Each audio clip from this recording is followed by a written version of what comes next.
It was a cold Sunday morning when I returned home earlier than usual. I had been on a short business trip, and I wanted to surprise my wife, Sarah.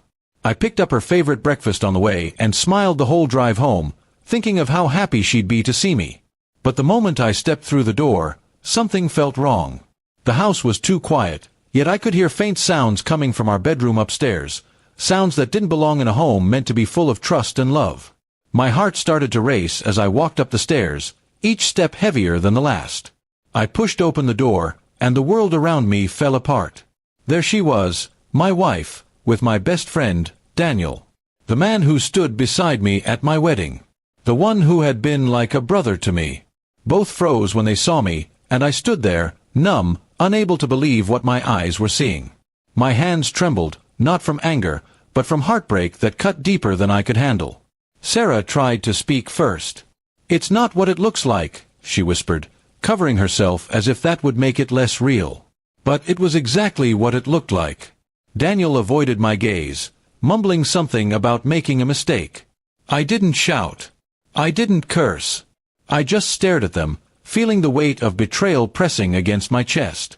The breakfast bag dropped from my hands, spilling its contents on the floor, a symbol of everything I had planned to share with her, now meaningless.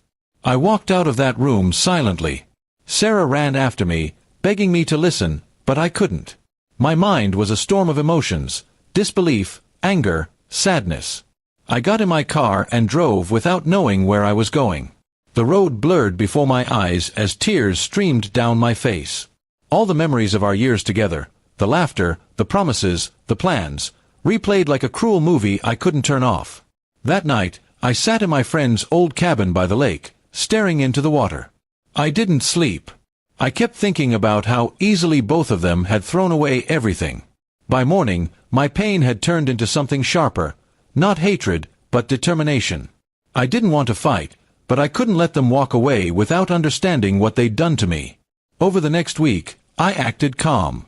Sarah thought I was ready to forgive her, and Daniel assumed I'd let things fade. I invited both of them to dinner under the pretense of wanting to talk things through. They agreed, thinking I was finally moving on. What they didn't know was that I had already spoken to Daniel's fiancée, Emily, the woman he was supposed to marry in a few months. She deserved to know the truth too. When the evening came, I prepared a quiet dinner. Sarah dressed up as if everything was fine again, and Daniel arrived nervously.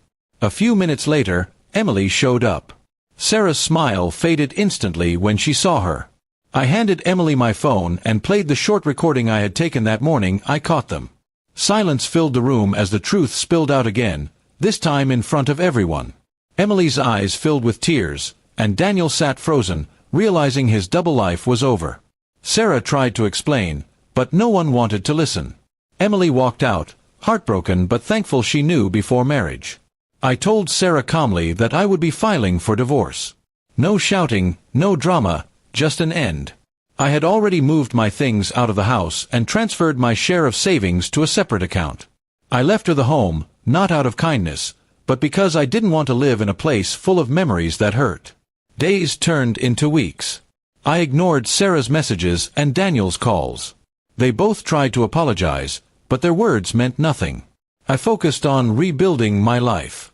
I started running again, visiting my parents more often, and spending weekends at the lake. For the first time in years, I felt peace, painful peace, but still peace. One afternoon, I received a letter from Sarah. In it, she wrote how she regretted everything, how Daniel had abandoned her soon after I left. She said she lost both her husband and her best friend in a single day. I didn't reply. Some things don't deserve answers. Months later, I heard that Daniel had moved to another city. I didn't care. My heart had already closed the chapter. The pain didn't vanish completely, but it taught me something priceless. Never to ignore red flags, never to give trust blindly, and never to lose yourself while loving someone else. I built a new life slowly, surrounded by people who truly cared. I still remembered Sarah sometimes, not with hate, but with sadness for what could have been.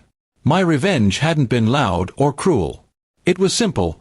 I let her face the emptiness she created. In the end, I realized the best revenge isn't to destroy the one who hurt you, but to rise above them, stronger than before.